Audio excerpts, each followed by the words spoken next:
What is up, my friends? I hope all of you are doing good. Social distancing, quarantine, all of that good stuff you need to be doing. Hopefully in no time at all we can get back to some sort of normalcy. In the time being, however, I hope all of you are doing well, and just wondering what everybody's up to. What are you watching? What are you binging? What are you playing? What are you listening to? Leave them down below.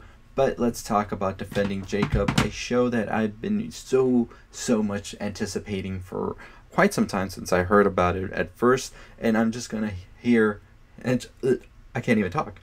I'm just gonna go ahead and say it right now. Apple TV is doing the damn thing right now. They've been giving us show after show that just proves themselves that they are going to be like in the front lines of these streaming times we're currently in. And if you haven't already checked out my video on the whole Universal and AMC thing, it's crazy. Go check it out. Universal basically said, we're going to be doing both. AMC said, I ain't showing your movies. And so with shows like Servant, I think Apple TV is really showing where they're going. And I think that they have these very gritty-esque type shows. And it's really David Fincher-ish, I feel, to a lot of them. Servant is the show that Apple TV pretty much like put out there. And I was like, I see it, Apple TV. I see the future, and it is here. But that's just me being dramatic right there. It is a good show, however, Servant. I made a couple of videos on it. If you haven't checked it out, go check it out. But also, Defending Jacob is the show right now I'm currently not binging, because Apple TV does a thing where they'll release like the first 3 episodes, so it's like a little movie, and then they're like, all right, you get the next episodes weekly. And I like it as well, because you sort of get into the habit of binging a lot of shows, and then you're just like, damn, I wish I took my time with it because it was so good. So this show basically revolves around the Barber family. Now the Barber family is Andy Barber, played by Chris Evans, Lori Barber, played by Michelle Dockery, and they both have a son named Jacob Barber, who is played by Jaden Martell, who is Bill from It. And we have a sort of, I would say, Knives Out reunion with Chris Evans and Jaden Martell. And I pretty much think that these 3 actors, Michelle, Chris, and Jaden, are insanely good in this show, and I could see so much happening for them after this show has its full release and everything, because the amount of like I don't even know how to talk today, right? So with an incredible cast and just a tremendous plot that is insane, this show really has proven to me myself that it is definitely going to be one that will be up their rank with some of the great shows out there, limited series from HBO, from Showtime, and just anything else that's been out there that's so good. I don't make any sense, do I? But pretty much I'm just saying it's a good show. Go watch it. So if you don't want any spoilers, which I really won't get into spoilers, because I don't think, like, there is no way I can talk about this show and not talk about certain plot points that have already happened. So if you want to go into the show fresh, not knowing what it's about, and just watch it and enjoy it, I'm just going to tell you brief, and then go and leave this video, because then I'll start talking a little bit more spoilerish, I feel. So basically it deals with a father who is played by Chris Evans, and the mother, who is played by Michelle Dockery, as I said, who are trying to fight to prove that their son did not commit a murder of one of his fellow classmates. And it's just a race to the end, my friends. So that's all I want to say for that. For the people that don't want spoilers, go watch the show right now, and then come back when I do a full show breakdown, all that, whenever all the episodes end. But for the people that don't care about spoilers like myself, I will just talk about what I've seen from episode 1, 2, 3, and not really go that much in depth either, because I want to save it for the ending show video breakdown, whatever. Pretty much what we've seen episode 1, 2, and 3 is we've seen the murder. We've seen Chris Evans' character, a very high-profile attorney, start to investigate and try to find out exactly what is going on here.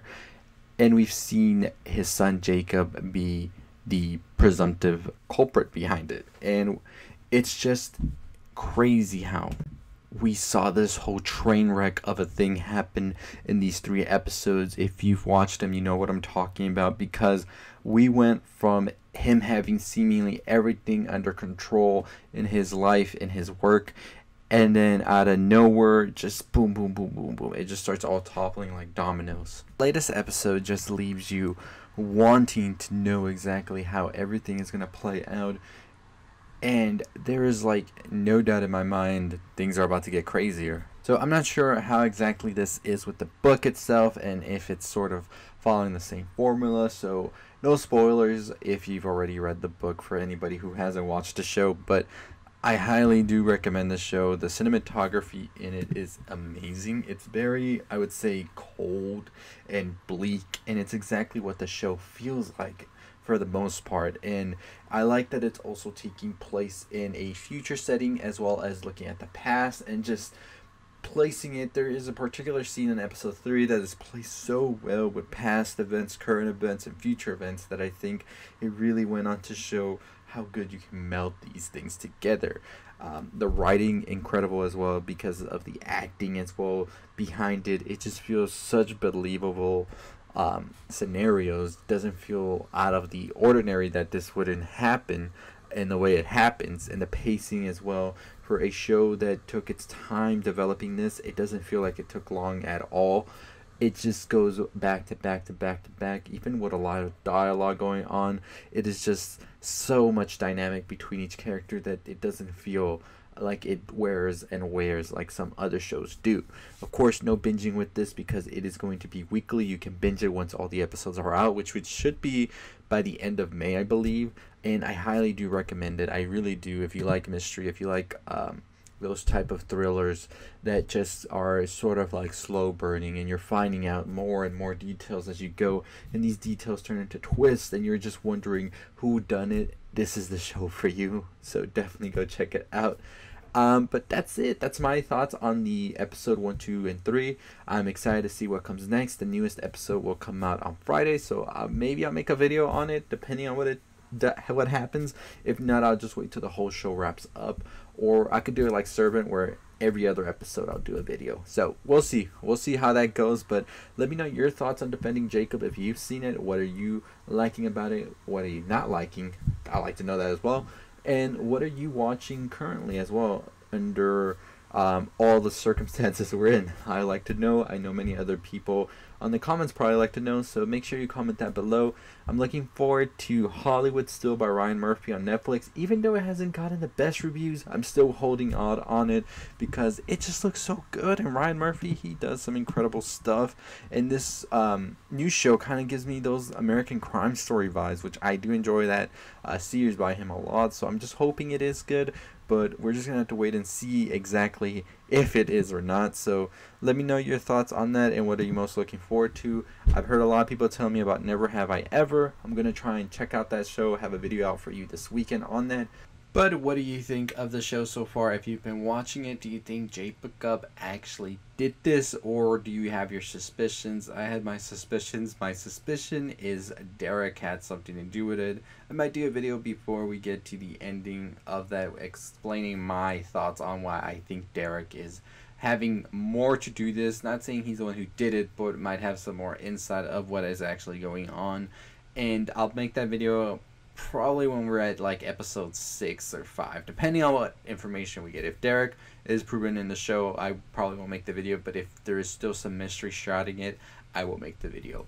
Anyways, let me know who you think did the murder. Do you think it was actually Jacob? And why do you think Chris Evans is standing trial himself during this show as well? Because as I said, there's 2 timelines going on. The timeline of the murder and everything that happened, and then a timeline where we see Chris Evans actually being stood in court. So let me know your thoughts about that. So anyways, as always, if you haven't already followed me on Anchor, Twitter, all of that, make sure you do. We talk music over there on Anchor, so I'll be talking about the new Meg Thee Stallion and Beyonce, as well as the Doja Cat and Nicki Minaj track that's coming out.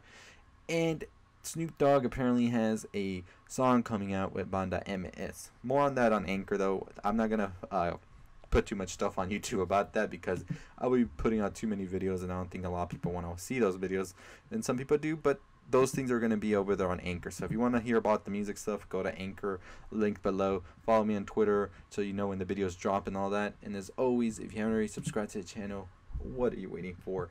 We're on the road to 15,000 subscribers, so close. I appreciate each and every one of you who watch these videos, who like, who comment, who share. It really is amazing, and I can't wait to build this community up more. Hopefully this weekend I'll have a website I do have a website, but it's currently all over the place. So I'm trying to get that fixed by this weekend, where I'm just gonna put everything on there as well, so there can be more discussions, all of that. So we're doing big things, my friends. We're doing big things, and we're gonna get there. But anyways, if you haven't already, as I said, please subscribe, please share, please like, please comment, and as always, stay positive and stay safe.